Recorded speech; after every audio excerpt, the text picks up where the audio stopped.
Assalamualaikum warahmatullahi wabarakatuh. Ananda yang berbahagia, ya. Pada kesempatan hari ini, Bu Nina akan menyampaikan satu materi di kelas 11, yaitu tentang pendapatan nasional. Apa itu pendapatan nasional? Pendapatan nasional merupakan keseluruhan jumlah penerimaan yang diperoleh oleh pemilik faktor produksi dalam kurun waktu tertentu, biasanya adalah 1 tahun. Besarnya pendapatan nasional sama dengan nilai barang dan jasa akhir yang dihasilkan masyarakat suatu negara. Kemudian komponen pendapatan nasional ada 5. Yang pertama adalah GDP, Gross Domestic Product. Yang kedua GNP, Gross National Product. Yang ketiga NNI, Net National Income. Yang keempat PI, Personal Income. Dan yang terakhir adalah DI, Disposable Income. Nah, Ananda, kita akan bahas satu persatu ya komponen-komponen ini. Oke, yang pertama adalah GDP, Gross Domestic Product. Kalau bahasa Indonesianya adalah Produk Domestik Bruto atau PDB. Merupakan jumlah produk berupa barang dan jasa yang dihasilkan oleh unit-unit produksi di dalam batas wilayah suatu negara atau domestik dalam 1 tahun. Ini Ananda ya, ini adalah batas wilayah ya, pokoknya yang diketahui ini wilayah. Dalam perhitungan GDP termasuk juga hasil produksi barang dan jasa yang dihasilkan oleh perusahaan atau orang asing yang beroperasi di dalam negara yang bersangkutan. Rumusnya Ananda ini coba diperhatikan ya. GDP sama dengan pendapatan WNI di dalam negeri ditambah pendapatan WNA di dalam negeri. Jadi ini adalah keduanya di dalam negeri. Baik ini adalah WNI atau WNA, nggak masalah, yang penting berada di dalam negeri. Itu kalau GDP.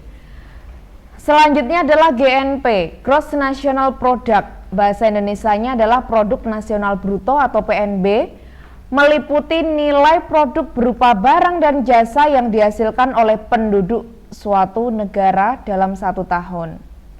Dalam perhitungan GNP termasuk juga hasil produksi barang dan jasa yang dihasilkan oleh warga negara yang berada di luar negeri. Kalau GNP itu kata kuncinya adalah ini penduduk ya. Kalau tadi GDP itu wilayah, tetapi kalau GNP nih penduduk ya. Kemudian rumusnya GNP sama dengan pendapatan WNI di dalam negeri ditambah pendapatan WNI di luar negeri. Bisa dipahami ya, kalau GNP itu semuanya WNI, yang sama adalah WNI ini. Ini WNI, ini juga WNI. Tetapi dia bisa berada di dalam negeri atau bisa berada di luar negeri. Atau juga rumusnya GNP sama dengan GDP ditambah pendapatan WNI di luar negeri dikurangi pendapatan WNA di dalam negeri. WNA di dalam negeri harus dikurangi karena dia nasionalitinya sudah berbeda. Walaupun dia berada di dalam negeri tidak diperhitungkan dalam menghitung GNP. Jadi kalau GNP itu yang sama adalah WNI nih, warga negara Indonesia baik di dalam negeri atau luar negeri. Nasionalitinya sama. NNI, Net National Income, yaitu pendapatan yang dihitung menurut jumlah balas jasa yang diterima oleh masyarakat sebagai pemilik faktor produksi. Rumus NNI adalah NNP, Net National Product, dikurangi pajak tidak langsung. NNP itu apa? NNP itu adalah barang dan jasa yang sudah dikurangi penyusutan. Kemudian pajak tidak langsung itu pajak yang bebannya dapat dialihkan, contohnya pajak penjualan.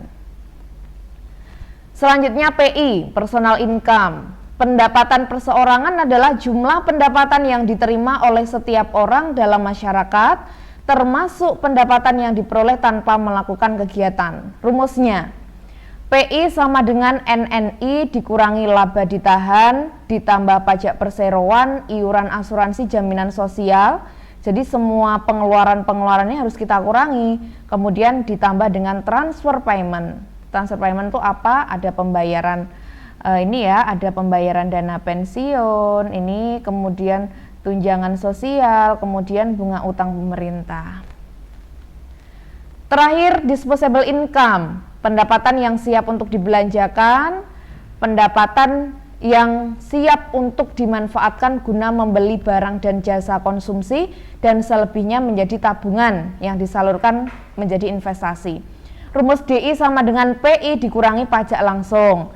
Kalau pajak langsung ini ya nak ya, pajak yang bebannya tidak dapat dialihkan, contohnya pajak pendapatan. Pajak pendapatan ini PPh.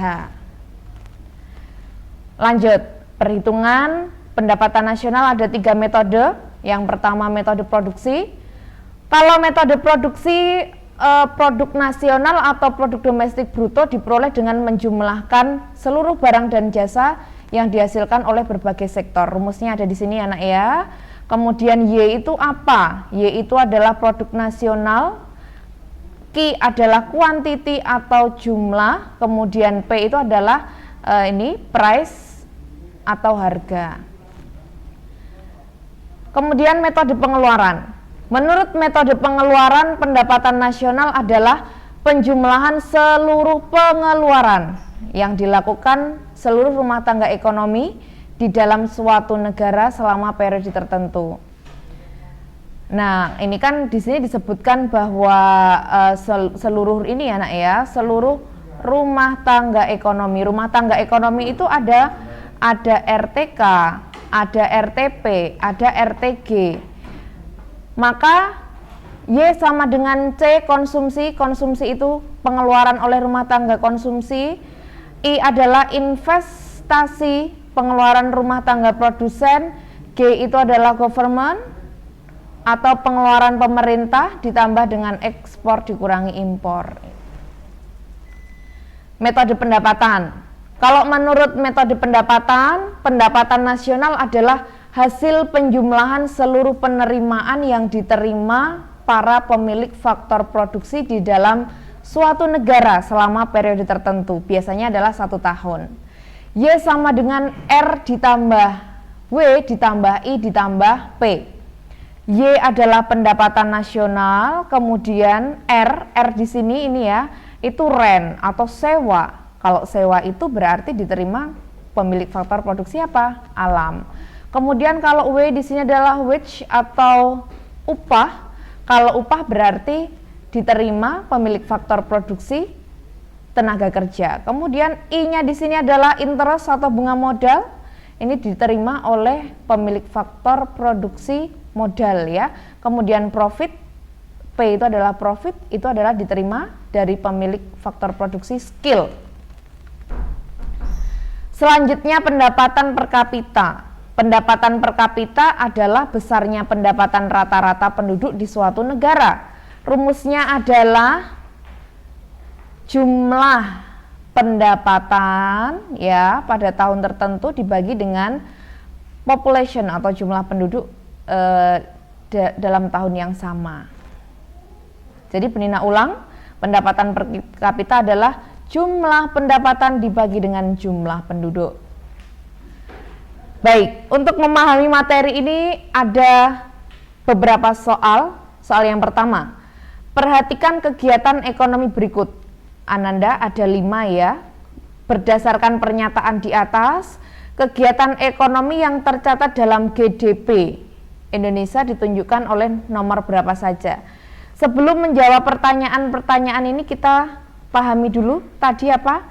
GDP itu adalah yang penting dalam satu wilayah ya. Jadi bisa WNI ditambah WNA, warga negara Indonesia dan warga negara asing, tetapi semua berada dalam wilayah yang sama. Berarti WNI atau WNA ini itu di Indonesia. Nah, sekarang kita cari mana WNI atau WNA yang berada di Indonesia. 1. Marlina bekerja di Arab Saudi, ini jelas salah. Arab Saudi ini ya, berarti ini di luar. Alexander Ferdinand mendirikan Hotel Cempaka di Bali, berarti ini WNA yang berada di Indonesia, berarti kita perhitungkan. Sun Jun seorang warga Korea Selatan, WNA, tetapi dia bekerja di industri perikanan di Indonesia. Berarti kita perhitungkan. Philip Marquez, orang Amerika, memiliki pabrik furniture di Surakarta. Oke, berarti dia WNI atau WNA yang berada di Indonesia dihitungkan dalam GDP. Yang kelima tidak. Kenapa? Karena Aurum itu adalah orang Indonesia, tetapi dia membuat atau membuka restoran di Amerika. Jadi ini salah karena di luar Indonesia. Sehingga jawabannya adalah 2, 3, dan 4. Paham ya Nanda? Soal yang kedua. Data keadaan ekonomi suatu negara sebagai berikut. GDP Indonesia 2.260 miliar, pendapatan WNI di luar negeri 9,5 miliar, pendapatan WNA di dalam negeri 1.400 miliar, transfer payment 60 miliar. Dalam perhitungan GNP sudah ada rumusnya, GDP ditambah pendapatan WNI di luar negeri dikurangi pendapatan WNA di dalam negeri. Oke, sekarang kita hitung GDP-nya berapa nak? 2.260 miliar. Kemudian pendapatan WNI di luar negerinya berapa? 9,5 miliar. Kemudian dikurangi pendapatan WNA di dalam negeri, yaitu 1.400 miliar. Nah, 2.260 ditambah 9,5 dikurangi 1.400, itu jawabannya adalah 869,5 miliar. Jadi ini adalah jawabannya. Gampang ya. Ke soal yang terakhir. Berikut komponen pendapatan nasional. Investasi ya. Investasi 12.500, konsumsi rumah tangga 8.500 miliar, konsumsi pemerintah 25.200 miliar, ekspor 5.525 miliar, impor 5.850 miliar, jumlah penduduknya 1 juta. Hitunglah pendapatan per kapita. Ananda masih ingat pendapatan per kapita tadi apa rumusnya? Jumlah pendapatan dibagi dengan jumlah penduduk. Jumlah penduduknya sudah ada 1.000 penduduk, 1 juta penduduk, maaf. Kemudian kita hitung pendapatan nasionalnya. Kita lihat yang sudah diketahui ada investasi, konsumsi rumah tangga, konsumsi pemerintah, ekspor impor. Berarti ini kita menghitung pendapatan nasional dengan metode pengeluaran ya. Berarti Y sama dengan konsumsi ditambah investasi ditambah government ditambah ekspor dikurangi impor. Oke, konsumsinya berapa? Konsumsinya 8.500, ini dalam miliar ya. Kemudian investasinya adalah 12.500 miliar. Kemudian pengeluaran pemerintah atau governmentnya adalah 25.200 miliar ditambah ekspornya adalah 5.525 miliar dikurangi impornya adalah 5.850 miliar. Nah, berarti ketemu Y-nya adalah 45.875 miliar. Ini baru ketemu pendapatannya. Kemudian pendapatan per kapita, berarti pendapatan per kapitanya ya di sini ya adalah jumlah pendapatan. Pendapatan per kapitanya jumlah pendapatan ini ya, ini dalam miliar ya. Kalau dalam miliar Bu Nina tuliskan ya, dibagi dengan 1 juta penduduk. Oke, kita coret ya. Oke, berarti pendapatan per kapitanya adalah 45.875.000. Ini sudah ketemu pendapatan per kapita. Baik, itu adalah penjelasan dari Bu Nina Ananda, semoga bisa dipahami. Terima kasih, Bu Nina akhiri. Assalamualaikum warahmatullahi wabarakatuh.